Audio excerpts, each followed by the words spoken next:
I freeze mid-bite, fork suspended in the air. Her mother had just asked when we'd get serious, a normal Sunday dinner question. But what comes next isn't normal at all. "Well, Mom," my girlfriend says, her voice steady and certain, "I told him if he doesn't buy us a house by Christmas, I'm done." The room goes still. Her father shifts uncomfortably in his seat, opening his mouth to speak, but she cuts him off before he can form a word. "No, Dad. I've been patient. 2 years is long enough. He makes good money. If he's not serious about building our future, I need to know now, so I don't waste any more time." Her sister wastes no time jumping in. She's totally right. My boyfriend bought us a condo after like a year and a half. I look at her, really look at her, maybe for the first time in months. This is news to me.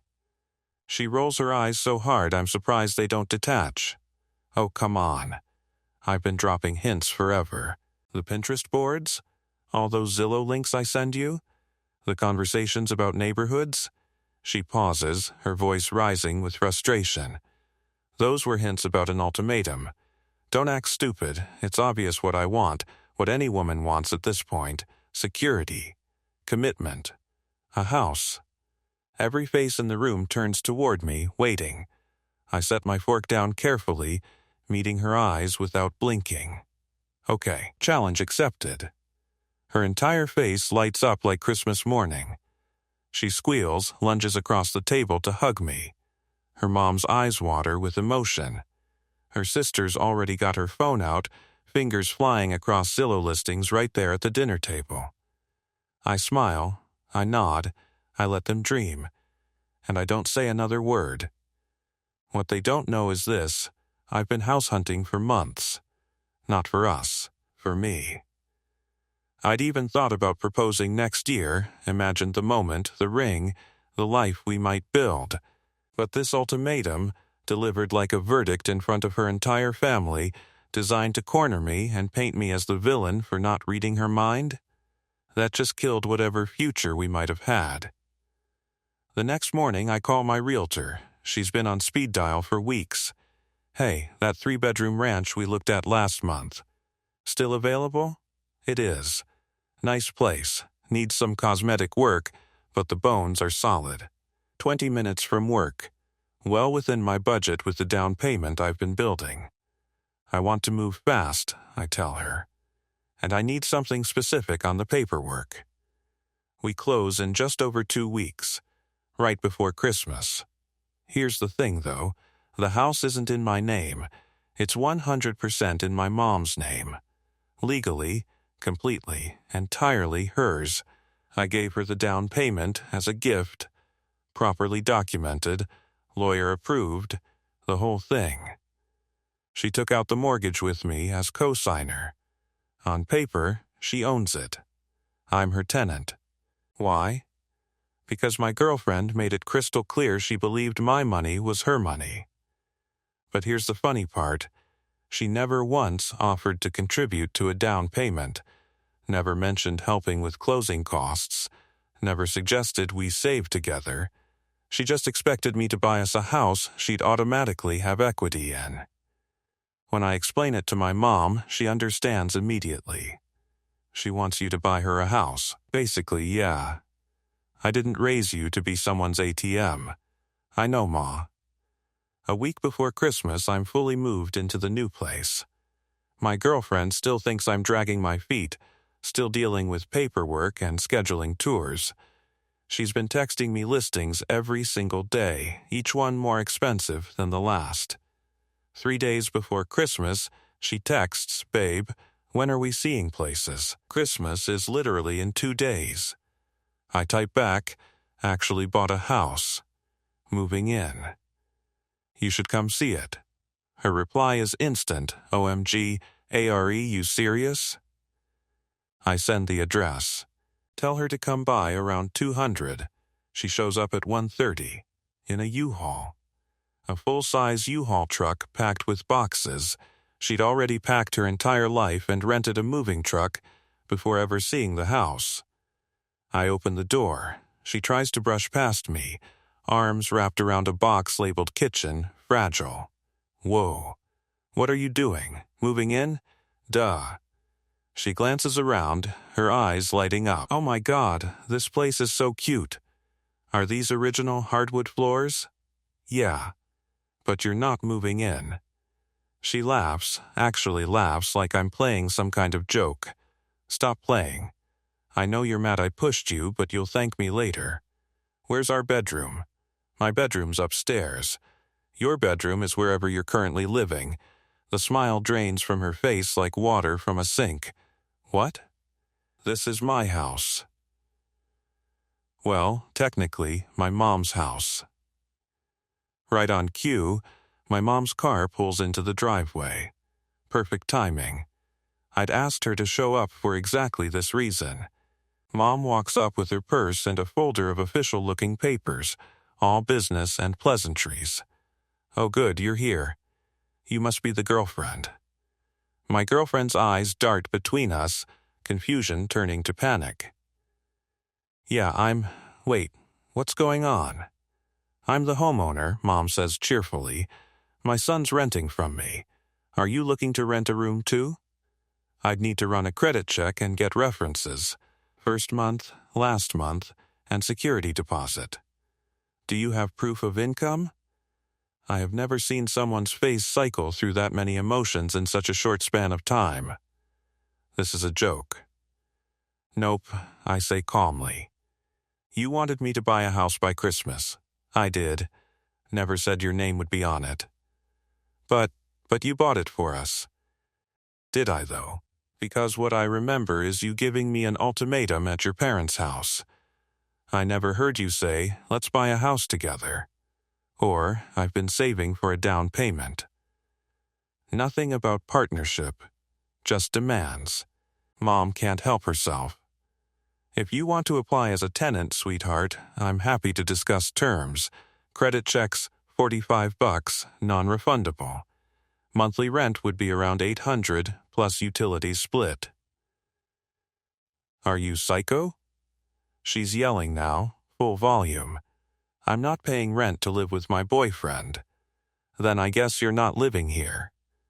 You bought a house and didn't put me on it after 2 years? You didn't offer to pay for any of it. Not the down payment. Not closing costs. Not the inspection. Nothing. You just expected me to hand you a house. That's what men do. They provide. Mom actually laughs, can't help it. Oh, honey, no, that's what suckers do. My son's not a sucker. My girlfriend switches tactics. The tears come fast and real, streaming down her face. Baby, please. I thought we were building a life together. You made me look stupid in front of everyone. You made yourself look stupid by announcing an ultimatum I never agreed to. My whole family is expecting us to move in together. What am I supposed to tell them? Sounds like a you problem. She stands there for a full minute just crying, staring at me like she's waiting for me to break.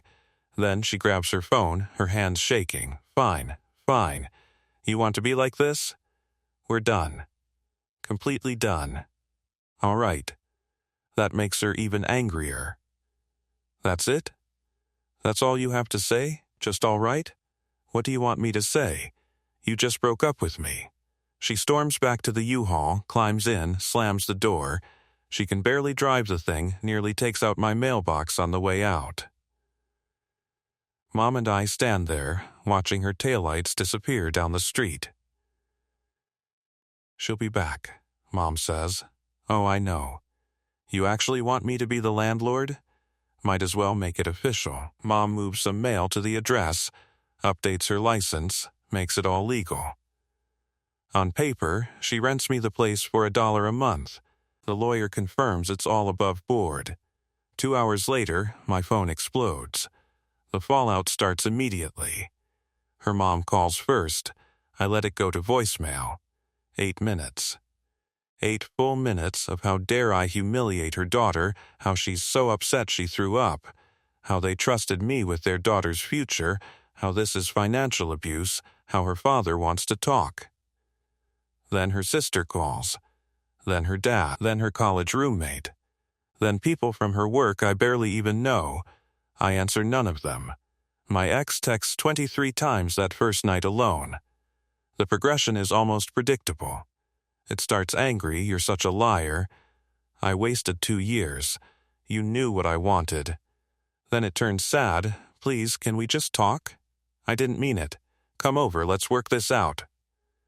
Then it swings back to angry, "My mom's right. You're abusive. Using your mom to embarrass me is sick. Everyone knows what you did." I finally respond around 11, "You gave me an ultimatum. I met it. We're done. You tricked me. I bought a house by Christmas. Exactly like you demanded. Not my problem, you assumed things. This isn't over. I spent Christmas at Mom's actual house. Dad thinks the whole thing is the funniest story he's ever heard. She showed up with a moving truck? He's practically in tears, fully packed, had her kitchen stuff and everything.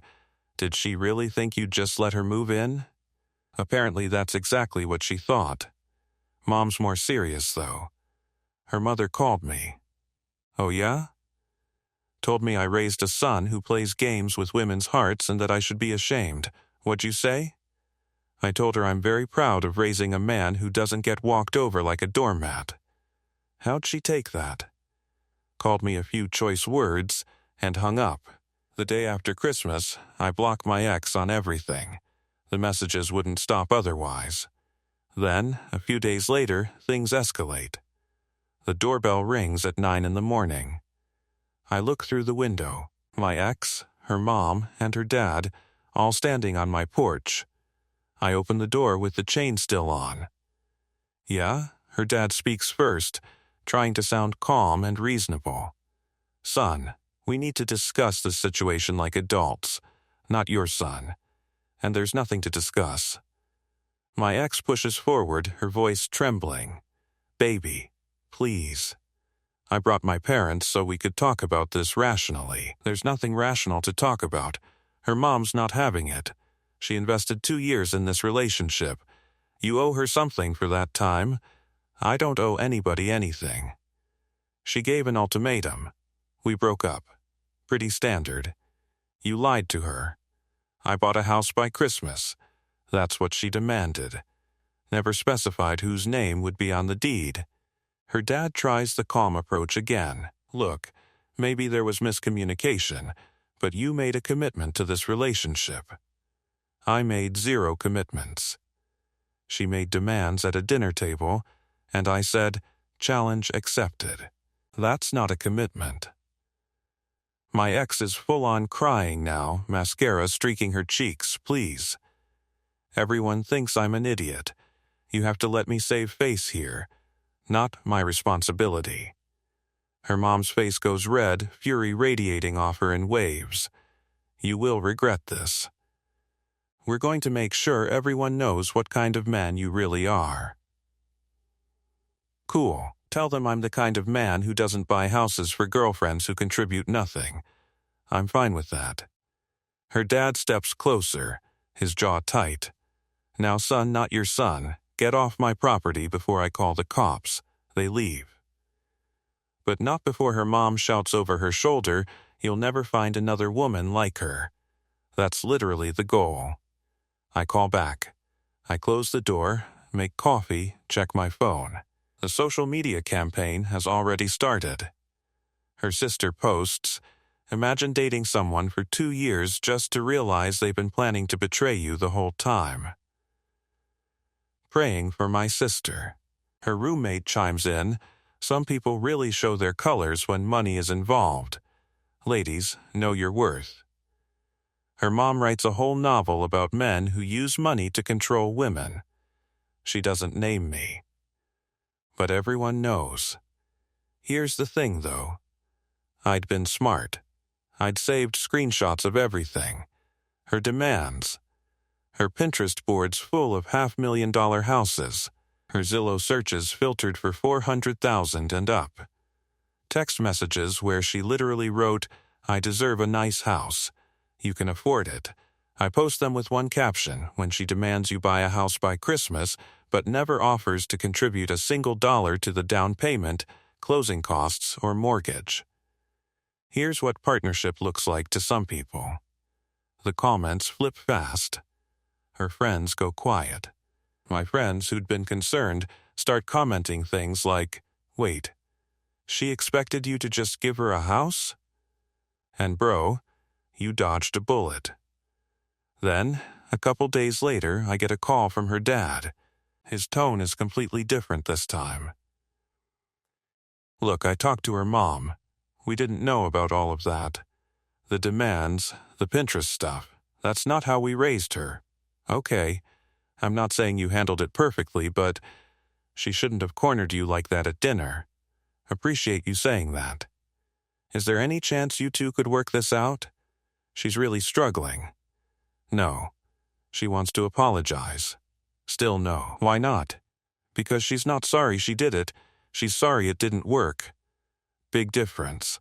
Silence on the other end. Then, "You're probably right." He pauses.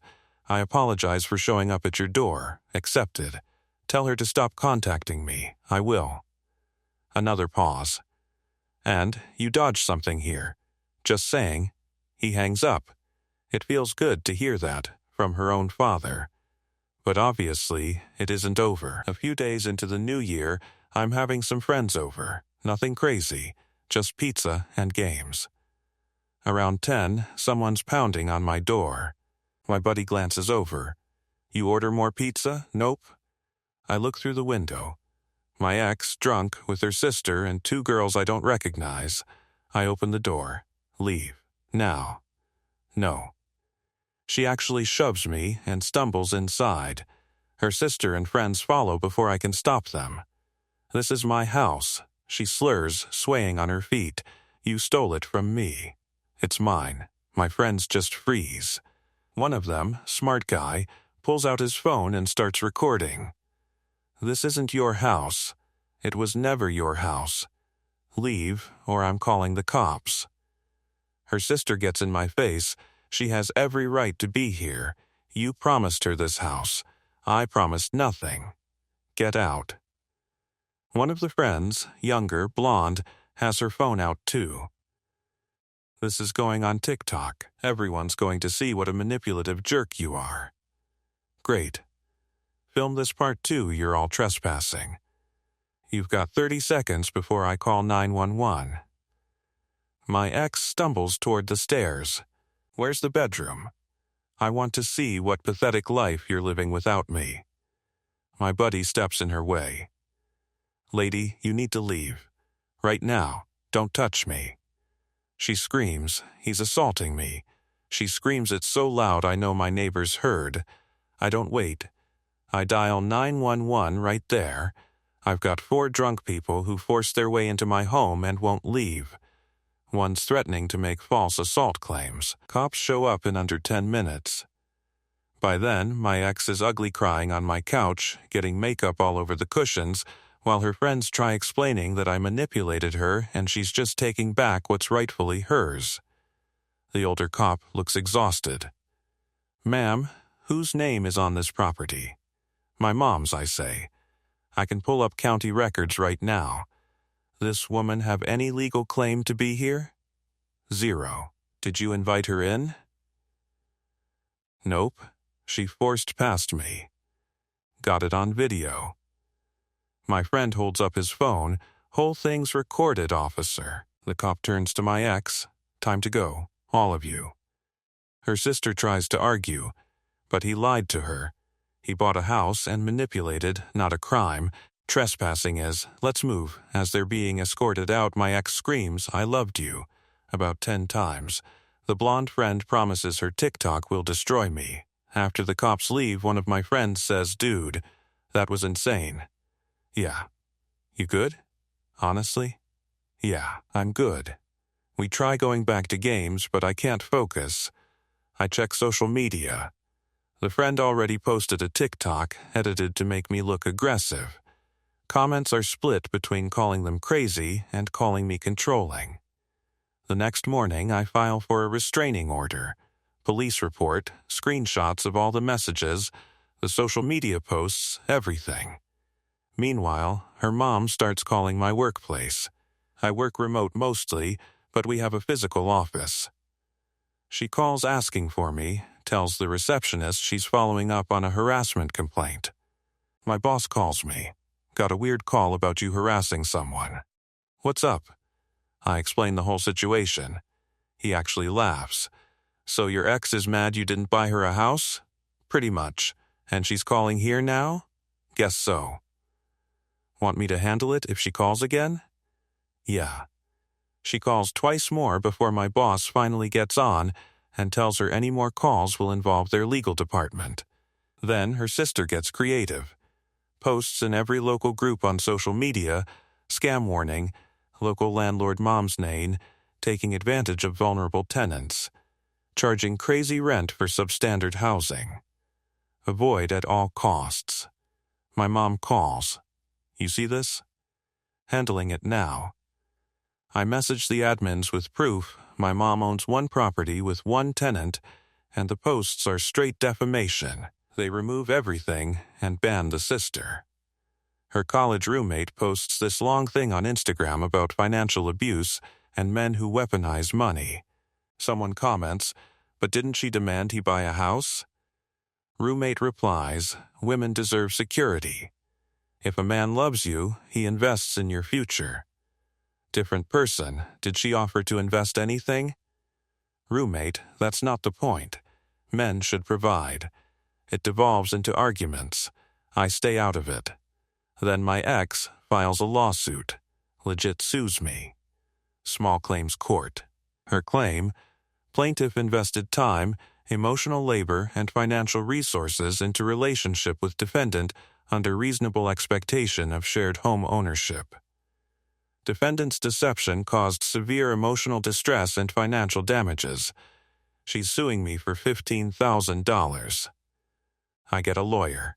She reads the paperwork and can't stop grinning. This is the dumbest lawsuit I've ever seen. Can she win? Absolutely not. But I'm going to enjoy this. Court gets scheduled for a few weeks out. Meanwhile, my ex starts showing up everywhere I go. Joins my gym, never works out, just sits on equipment watching me.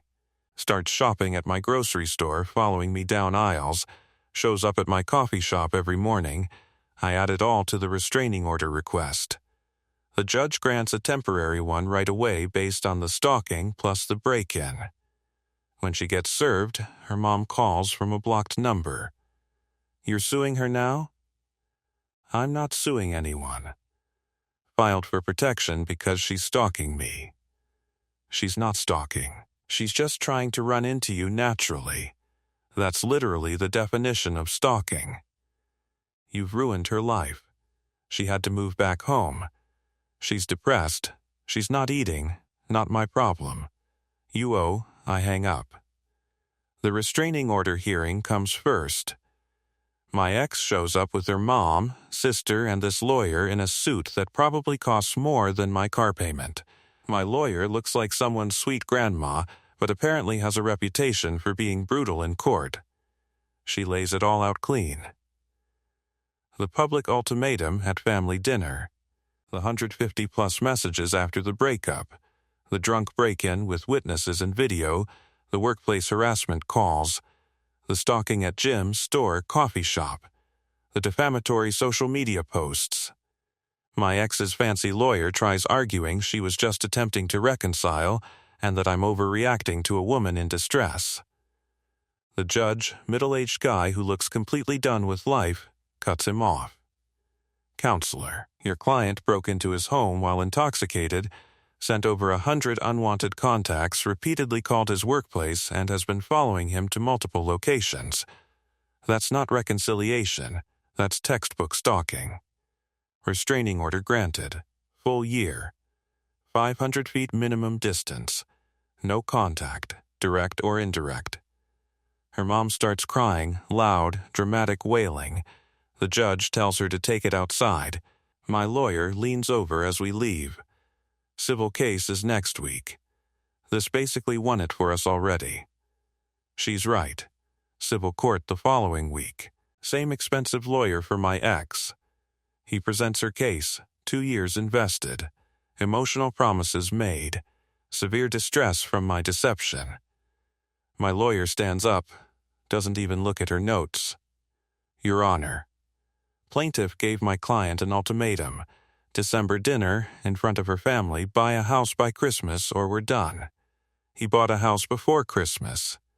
At no point did he promise to deed it in her name. She contributed $0 to down payment, closing costs, or any purchase expenses. She now claims distress because she made assumptions about money that wasn't hers. She pulls out screenshots. Pinterest boards with $500,000 houses, texts saying things like, "Can't wait to decorate our master suite, and my friends are going to be so jealous." Then the hammer drops. Plaintiff also has documented harassment post-breakup, including the restraining order issued last week. This lawsuit is simply another attempt at that harassment. My ex's lawyer tries arguing about implied contracts and common law marriage. We don't even live in a common law state. The judge listens for maybe 2 minutes, then holds up his hand. Dismissed. He looks at my ex. "Ma'am, you issued an ultimatum. He met it. You don't get to retroactively add terms you didn't specify." Case dismissed. Her lawyer tries to say something about appeals. The judge just repeats, "Dismissed," and moves to the next case. Outside, her mom tries one last time. Walks right up to me. "I hope you're happy. You completely destroyed her. She destroyed herself with entitlement. She loved you. She loved the idea of my wallet. Not the same thing. My lawyer steps between us. Ma'am, walk away now. We leave. Get lunch after." My lawyer, her name's Patricia, been doing family law for 30 years, tells me I did everything right. Most people screw this up by engaging emotionally. You documented everything and kept boundaries. That's rare. Thanks. What's next? Just living in my house. Peace and quiet. And that's what I've been doing for about a month now. The house is coming together. Redid the bathroom. Painted the spare bedroom. Got furniture that's actually mine, not stuff she picked out. My ex tried contacting me once more through a mutual friend. Friend texted, "Hey man, she asked me to tell you she's sorry and wants to talk." Me, tell her no. And if she contacts me through you or anyone else again, I'm filing harassment charges. Damn. Okay. She's telling people a way different story, by the way. Don't care. Haven't heard anything since.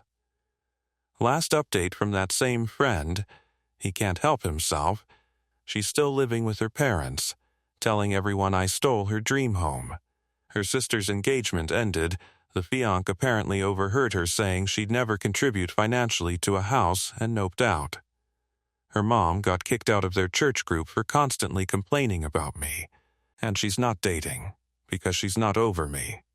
That last one makes me laugh. She's not over the idea of a free house. The lawsuit cost her around $3,000 in legal fees. The restraining order cost her whatever reputation she had left. She burned through friends by playing victim until people got tired of it. As for me, genuinely doing great. House is mine. Well, mom's, but you know what I mean. No drama. No entitled in-laws. No ultimatums. Mom comes over every Sunday. We grill, watch games, just hang out. She jokes about being my landlord and charges me the $1 rent right on schedule. Has the canceled checks framed in her kitchen. Dad helped me build a deck last weekend. We're not contractors, so it's a little crooked, but it's mine. A woman at the coffee shop asked me out last month. We've been on a few dates. When I told her about the house situation, she just laughed and said, "Smart move." No clue where that'll go, but it's nice being with someone who doesn't immediately calculate my net worth. Someone asked if I regret how I handled it. Honestly, no. The problem wasn't her wanting a house. It was the entitlement. The assumption that I'd just provide, with zero discussion, zero contribution from her, zero partnership. Just demands disguised as relationship goals. When I didn't play along, she showed exactly who she was. The harassment, the stalking, the lawsuits. That's not what you do when you love someone. That's what you do when you're pissed someone isn't giving you what you think you're owed. I've got zero guilt about protecting myself and my assets. She made her choices. She faced the consequences. As for the deception she claimed in court, I didn't deceive anyone. She made assumptions. Her problem. So yeah, I bought a house by Christmas, just not the way she planned. Challenge accepted. Challenge completed. I'm in my living room right now, on my couch. Finally got the makeup stains out. Got a dog 2 weeks ago, rescue golden retriever mix. Named him Cooper. He's asleep on my feet. The slightly crooked deck is outside. Mortgage is getting paid. Life's good. To anyone dealing with ultimatums, call the bluff. If someone really loves you, they won't threaten the relationship to manipulate you. And if someone makes demands based purely on your money while contributing nothing, that's not a partner. My ex thought she could demand her way into a house. Instead, she demanded her way out of my life. Best money I ever spent. 1-year lease with Mom is going great. Best landlady ever. She baked cookies last week and brought them over. Charges $1 a month and doesn't complain when the rent's late. Pretty sure I won that challenge.